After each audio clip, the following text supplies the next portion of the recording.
Throughout the year, we receive a lot of criticism. Like, a lot of criticism. So it's kind of crazy that for the past few years, we've made a habit of soliciting yet more criticism, and then responding to that in a sit-down video. Anyway, yet again, we've collated a new list of complaints, and found your biggest issues with us this year.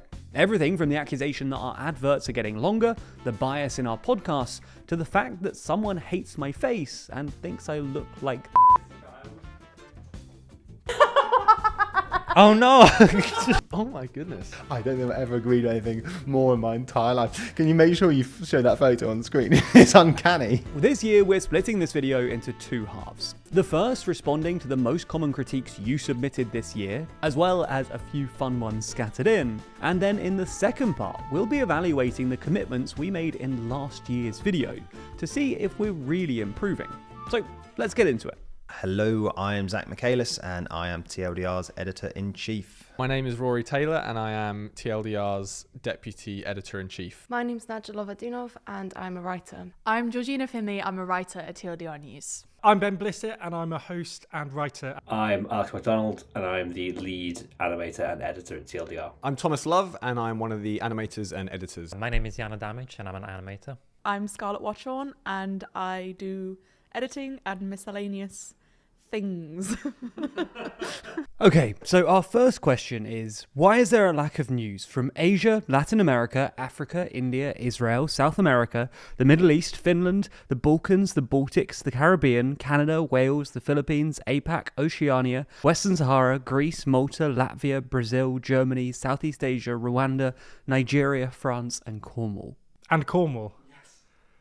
Wow. I don't know where that leaves out. I don't know what that implies we do cover, but It might be that some people aren't seeing different channels. Maybe if you're just looking at one channel, you're not realizing that we're reporting news in other places. I think this criticism is more aimed at the global channel though, but even then, only 27 in the most recent 100 videos were actually about the US, which might be less than you'd think. Actually, our most common region to talk about is Asia, with 45 videos coming from that region. And even if you split out the Middle East, that's still 17 Middle Eastern videos and 28 from the rest of Asia. There are other regions which admittedly we do undercover probably. Oceania, for instance, only got one video in the most recent 100. Africa, only 5. We're responsive to demand. It's just an uncomfortable truth that people are more interested in what's happening in, well, especially America at the moment. but ideally more people would watch those videos that would sort of enable us to do more of that content. So if you want to see more content from any other country, any region in particular, make sure you watch those videos, like them, comment them, engage with them, and sort of spread them around so that we are sort of encouraged to do them in the future. But I would like to do more of. I think also the World Leader Leaderboard is quite a good way of talking about countries that don't get as much coverage, because it gives us the opportunity to kind of spotlight a country when we're moving a leader up or down.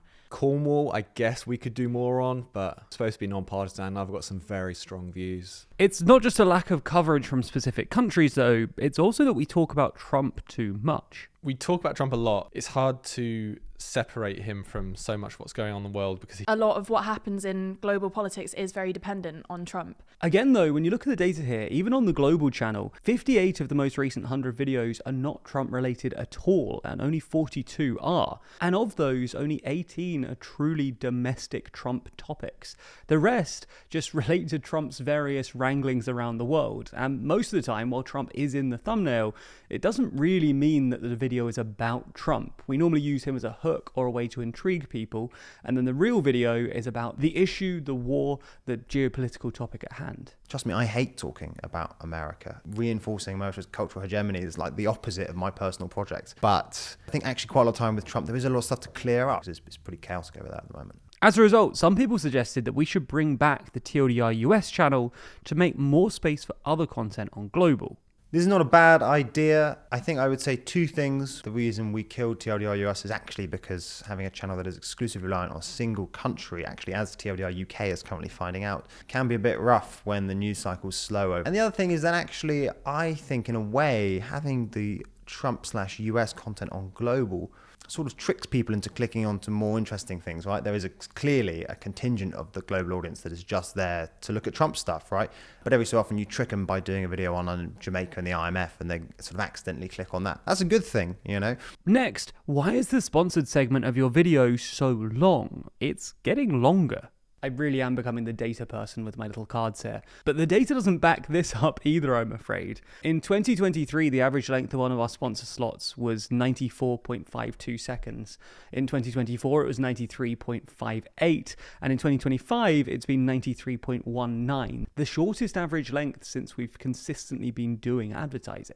And if you think it was great before 2023, that was the era when we didn't have any proper sponsors, so we just promote pin badges in the middle of the video. And those ads were sometimes longer and always more disruptive. I think our sponsored segments are pretty good. They're at the end. They're not going to jump at you in the middle of a video and then you have to kind of skip forward and figure out where the ad ends. So if the video is done and it's not like our segues are subtle, you have my permission to switch off the video. It's fine. Ultimately though, it would be great if we could get rid of a whole bunch of this advertising. This year we have reduced the number of ads we have in videos, with us replacing those with promoting our own stuff or just not being quite as loud as normal. We'd really like that to continue in future years, partly because we just prefer promoting our own stuff, but also because I'm slightly concerned about the creator ad market going forward. So building a business that's less reliant on the volatile nature of the sponsor market certainly sounds like a good idea.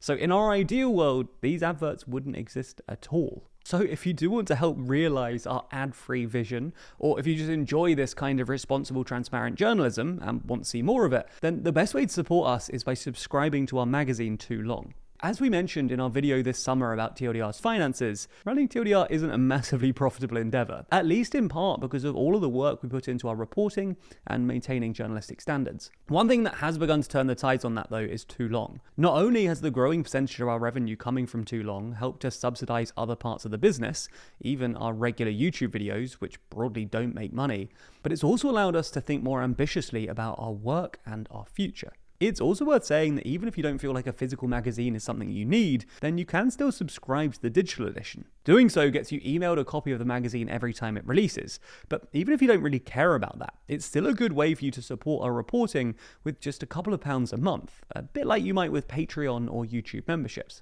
Anyway, this latest issue, the first one you'd receive if you subscribe today, focuses on the reshaping of the Middle East. In it, we run through every country in the region to discuss how they're rewriting the next chapter of their history, from Qatar's growing global influence, to who will govern New Gaza, if Iran can dash for a nuke, or how Lebanon can disarm Hezbollah. Now, we know this is a region a lot of you are interested in, so this issue dives deep with our real thoughts on the next era of this often troubled region. Not only that, we also have sections focusing on UK, EU and global news, including our full rundown of some of the biggest elections which happened around the world last year. There's also our interview with YouTube's Money and Macro on how to fix the EU economy, the rise of the politician influencer, and the new left emerging in the UK. Subscribers to Too Long automatically get 20% off every copy as long as they stay subscribed. But as a special offer, you can get an additional 30% off your first issue if you use code CRITICISM at checkout. Find out more by heading to toolong.news or by clicking the link in the description. The next complaint though is that sometimes the host is holding an Apple TV remote. The remote. It's the remote that is used for the teleprompter. I hate to break the illusion of this whole thing, but I don't actually memorize the full 1,200 word script. We've got it on a little auto cue in front of us. And they use this to move the text up and down at the speed they need to, or go back if they make a mistake. By if, I mean when, and by when, I mean every 30 seconds they do need to scroll back up, so it just helps to speed the process along. Can't remember, it was about a year ago I saw some comments discussing this, and they thought that we were controlling the animation. That'd be very impressive if they could do that. But no, I move all the animations, don't worry. Next up, Curly Guy's face just generally really annoys me. Don't really have a reason why. He also reminds me of Batty from Little Lunch. Oh no! Oh my goodness. I don't think I've ever agreed on anything more in my entire life. Can you make sure you show that photo on the screen? It's uncanny. Who is that guy? That's so harsh. Haters will be haters. I thought that was Timothy Chalamet. Oh, that's kind of nice. This is a great question. It's not even that much of a question, I don't think. No, it's not. I don't agree that he annoys me for no reason. Annoy you for good reason. Yeah. Jack's my boss and he doesn't irrationally annoy me. Sometimes he annoys me and I think I have good cause to be annoyed. But on the whole, his personality is not an annoying personality. I think I get along with Jack quite well. Next, a number of you complain that we focus too much on negative news. And actually, I have a fun fact about this. Supposedly, back in the days when we were hunter-gatherers, if our community told us all these berries are safe to eat, but don't eat this one berry because it's poisonous, that one piece of bad news information is more likely to register in our minds than the good news, because it's about safety at the end of the day. And so there is something in the human mind that biases us towards bad information. And actually, I think we are more positive than most news outlets. Like most political news channels are just streams of misery. Bias towards negative news is just a function of demand. A million other news organisations have tried to do positive news before, and it just hasn't worked because people just aren't that interested in it. I think they are, but then actually they aren't. Where's Ben and the others? We only see them on the podcast episodes. There's an interesting one because it's just not true. Ben? He's everywhere. Ben is everywhere, I think. I don't think you're missing any Ben content. But I guess in terms of the other people, they've got other things to be doing. Zach writes a million scripts and he just doesn't have time to be sitting in this chair. Not that other people's jobs aren't as timely as Zach's, but, you know. And also, the podcast, that's every week. Twice a week even. So that's a lot. Next up, as always, a number of you complain that our videos are too biased. I think hard to address that without a more specific criticism in mind. The only thing I can recommend is, I can't believe I've become Jack in this respect, I'm just going to plug another TLDR project in response to a criticism. But if you go over to TLDR Podcast, we do have a series called The Editorial where we basically address every single accusation of bias that we receive in a fortnightly period. I think we do an okay job, though, at the moment, of avoiding bias. Personally, for me, I really enjoy exercising a non-biased take. I think it makes me a better journalist, and I think it makes me a more well-rounded person. And that's something I really enjoy about this job, is actively being non-biased. It's not just the videos, though. Specifically, a number of people complained that our podcasts were too biased. I do have thoughts, but I don't know if I'm allowed to say. Okay. As the editor-in-chief, I would draw quite a stark line between the podcasts, which I don't edit, as the all-seeing arbiter of neutrality, and the main videos, which I do edit, and the writers obviously do more to guard against their own biases in those scripted videos. I think we just sort of accepted that the podcasts are not subject to the same standards of neutrality. If we refrained from saying what we thought on podcasts, then that would be so boring and you guys wouldn't enjoy it. The whole point is that we try and put perspectives out there to kind of test our own opinions of things, but also get your responses to it. I understand the criticism. I just don't think there is a way of doing Starmageddon in such a way that is interesting, is different enough from main videos, and in which our own opinions don't come into it. I think it's tough because the guest on the sofa, not the host, is very passionate about UK politics. And Are you not saying Ben's name? I didn't want to drag Ben. He's obviously very passionate about the government and UK politics. It's kind of his forte. So he has a lot of time to think about everything that happens and a lot of time to get frustrated at things that don't happen. I don't know whether that answers the question, whether or not I think it is biased, but I suppose it does answer it, I guess. TLDR podcasts not as leery as Politics Joe's ones. Need more confrontation, banter, someone to act like a bit of a bellend. I wonder if it was someone from Politics Joe who left that. Joe Politics getting a shout out. Yeah, maybe they're not leery enough. I'm sure we could inject some leeriness into them, but I don't want to put myself forward to be the bellend, but maybe we could get Ben to do that. Fair, let's get Ben to be... I think we're just a very bellend-free office. Most of our writers aren't innately bellends, Zach notwithstanding. I think ultimately we offer something different to Politics Joe. It's not as sort of overly opinionated, for better or worse. I think ultimately you're not going to get a feisty, aggressive podcast that's more about personalities than the news until you start bringing some animators on board. We maybe it could be more fun, but we're just not that fun, I think is the answer. Next, where is the juggling? That is my question as well. Where is the juggling? I guess you should take it up with a person who knows how to juggle. I think there's one person in the office that knows how to juggle. I'm not going to reveal who that person is. I do know for a fact that Rory can juggle. I don't know what the official company line on this is. I think it usually is to just ignore it, but I'm not part of this in-joke. I'm sure Zach has a response to this. Where is the juggling? Just off. Next, our most common critique was that we killed the daily briefing. Me. No, not you specifically. I was like, how did they know? Oh, we did. R.I.P. Daily Briefing. Daily Briefing. Well, it's good to know that's the biggest complaint, because I didn't want it to die. I fought for it for a long time. it was killed for, I think fair reasons. We did try and sort of transfer it into a less heavy lift version, which was the audio only version, but the numbers just didn't make sense for us to continue with it. While we appreciated everyone being super passionate about it, which was really nice to see, it just wasn't making the viewers that it should. And ultimately, given both the viewership and financial numbers, it kind of felt irresponsible to continue with it. Making an episode of the Daily Briefing didn't actually take that much less time than making a full-length video. So when you're running a business on razor-thin margins, you can't really afford to be spending all that time and money when the viewership numbers are just much lower than they are on every other channel. We ultimately felt that we had a duty to the broader audience to ensure that the main content that most people were watching was as good as possible. It makes it so much easier for us to put that effort into other parts of the business, including main videos, which I think have got better, and we've had more time to come up with ideas and research and write these videos with all that new time we do have. So hopefully people will feel like there is an increase in quality since we've killed the Daily Briefing. But again, I do mourn it most days. Ben and I recorded a video where we discussed the history of the Daily Briefing and all of the reasons it ended, and that's over on the TLDR Daily channel. I think it's also like over an hour long, so you can really get stuck into it if you want to know everything. The next criticism is that you look like a substitute teacher who takes attendance too seriously. Oh, that's absolutely Ben. That has to be Ben, right? I can't think how that would be anyone else. Me? Do we not know? We don't know. Ben loves a rule to his own and other people's detriment sometimes. So fair. Definitely me. Definitely me. That was on point. Whoever made this criticism, that's so true. One of my friends actually, when I started doing this, messaged me and told me that I looked like a headmistress telling people off. And I was like, it's actually so true. So yeah.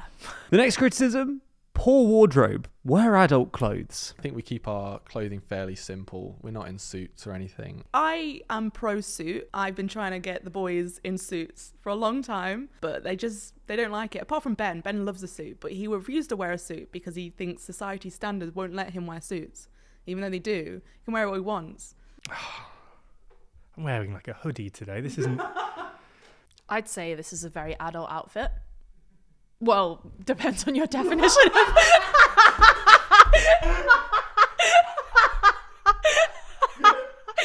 Oh, God.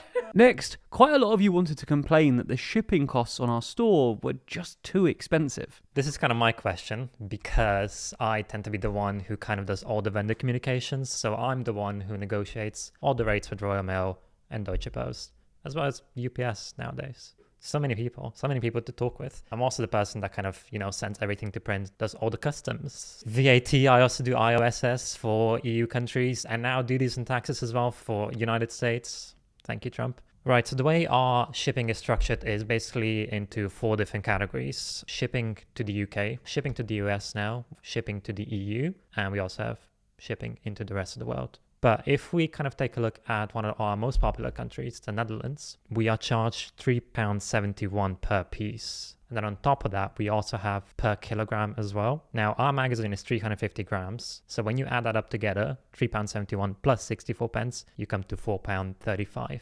And then we charge our customers €5. We also have to pay surcharges during Christmas time. Usually it's somewhere between 60 pence and £2. And we also have to pay, of course, pickup costs. Ultimately, we don't make any profit from shipping costs at all. Certainly not for international shipping, and most definitely not for domestic shipping. Next, my one gripe is your incorrect pronunciation of Gen Z, not Gen Zee like the Americans. You're British. Standards must be kept. This is Jack picking one specifically to justify his argument here. Okay, I'm going to backtrack. Yeah, this is a debate we have in the office. Actually, I do say Gen Z over Gen Z. I do lean on the Gen Z side of things. I'm sure Ben will defend the Gen Z pronunciation here. We're a British company. We present in British English. It's Gen Z. After giving it no thought until right in this moment, we should say Gen Z in the UK. I think I lean towards Gen Z as much as it does pain me. So I do think we are probably right to say Gen Z. It's the sort of international phrase. It's like, the whole Jay-Z, JZ thing. I think Gen Z sounds better. It sounds like you're trying to be British if you say Gen Z.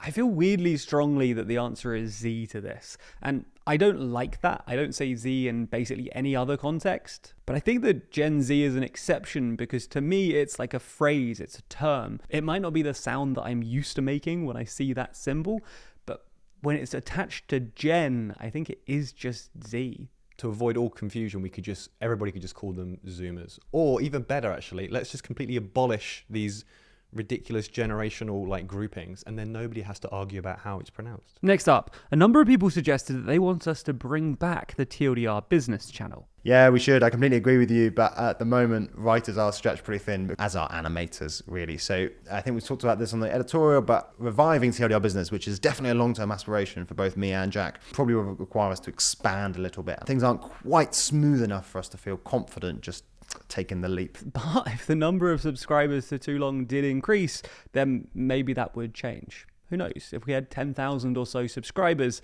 then we might be able to start thinking about things like this a bit more seriously. Okay, so that's all of the criticisms for this year. Let's move on to the things we said we'd do in last year's video and see if we've actually ticked off these objectives. Our first commitment last year was that we will continue to implement our system of checks in order to make sure as many errors are caught before upload as possible.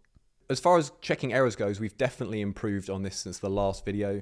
We had a very kind of loose system in place before, and now we have a very rigid system. To such a stringent and high standard that it is kind of annoying when you do make a mistake. The script has been written by the original writer, then another writer has double checked the script, then the animator has animated the video, and in that process the animator also is checking the content of the script. Then the narrator, I guess, also checks the script when they read it. Sometimes there are errors spotted when the narrator is reading the video.